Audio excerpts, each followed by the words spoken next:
Je jure d'observer la Constitution, d'appliquer dans l'exercice de mes fonctions les lois en vigueur, d'aider à la distribution d'une saine et impartiale justice et de me conduire en tout comme un digne et loyal magistrat. Je jure de respecter la Constitution, les lois et règlements de la République, de veiller au fonctionnement régulier du pouvoir judiciaire et à la protection des droits des justiciables.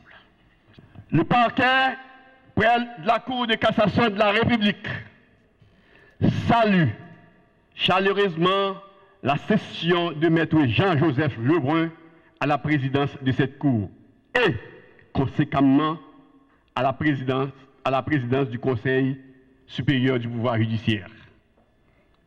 Face à la difficile situation marquée par la paralysie des activités au niveau de la Cour de cassation, le chef du gouvernement, le docteur Ariel Henry, a jugé bon d'effectuer une nomination dans un contexte préoccupant. Le secteur judiciaire reste dans l'attente d'une amélioration significative de son cadre de fonctionnement. La nomination du président de la Cour de cassation n'aurait été possible n'était-ce cette décision gouvernementale. Les 6 privilèges qui m'échaient à préfacer le chapitre le plus expressif du cérémonial du jour s'amplifient au soufflet puissant de la fierté des milliers haïtiens en quête de justice. Honorable magistrat, votre compétence, votre assiduité au travail, votre discipline au sein de la magistrature haïtienne vous a permis de gravir les différents échelons et parvenir à ce sommet. En 27 ans de carrière, vous avez occupé successivement les fonctions de juge, puis de doyen au tribunal de première instance de Port-au-Prince. Ensuite, de juge, puis de président de la Cour d'appel de Port-au-Prince. La Cour de cassation a bénéficié de vos brillants services comme juge pendant les 4 dernières années. La décision de nommer un président de la Cour de cassation s'inscrit donc dans la perspective de trouver des solutions qui fonctionnent et puissent répondre aux principes constitutionnels. C'est pourquoi le Conseil des ministres, après de nombreuses consultations avec des acteurs du système judiciaire, a décidé de nommer le juge Jean-Joseph Lebrun, président de la Cour de cassation.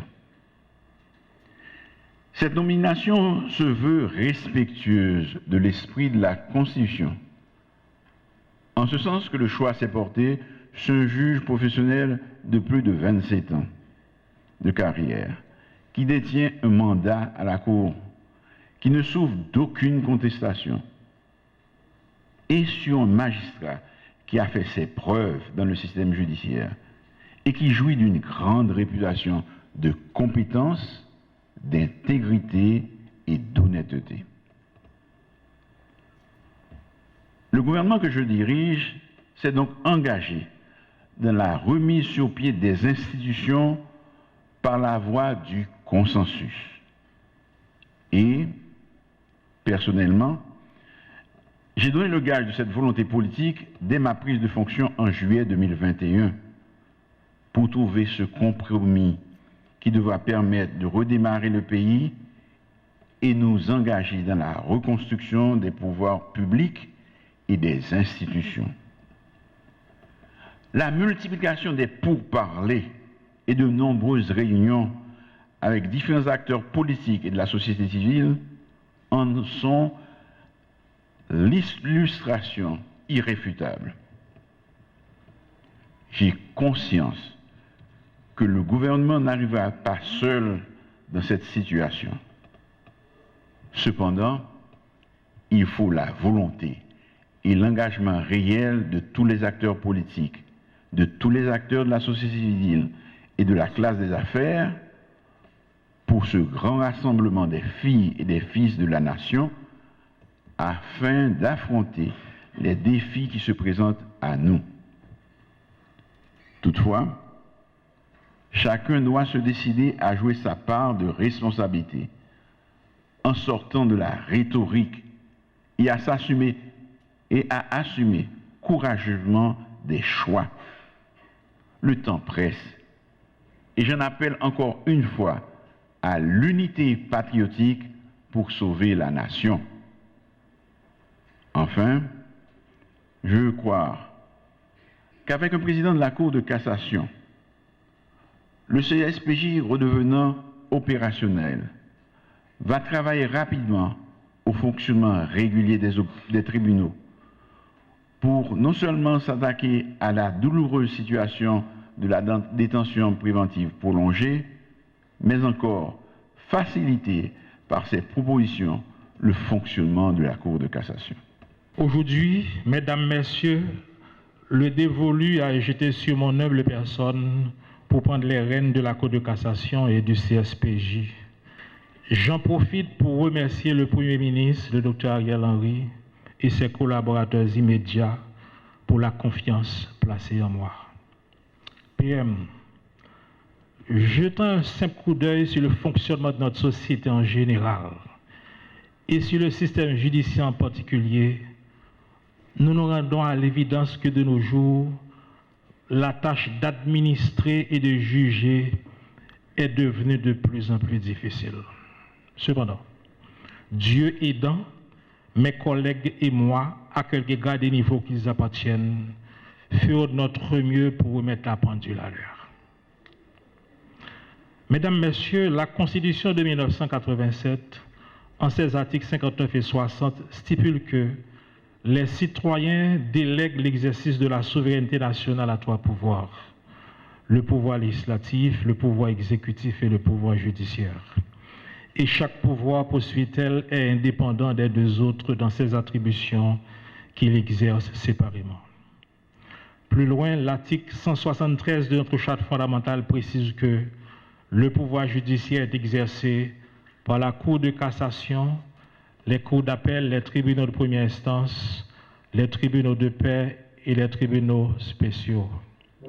Et selon l'article 1er de la loi du 13 novembre 2007, créant le Conseil supérieur du pouvoir judiciaire, le CSPJ est l'organe d'administration, de contrôle, de discipline et de délibération de ce pouvoir.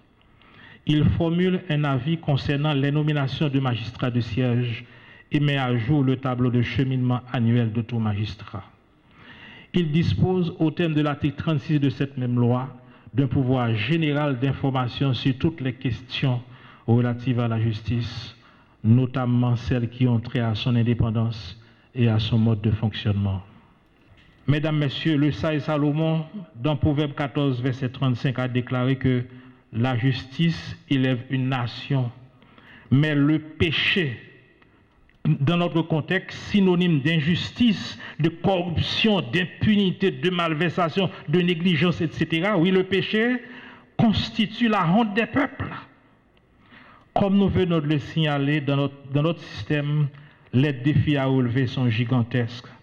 Seule une conjonction de tous les fils et filles du pays, chacun dans sa sphère d'action, peut nous aider à y faire face de façon durable.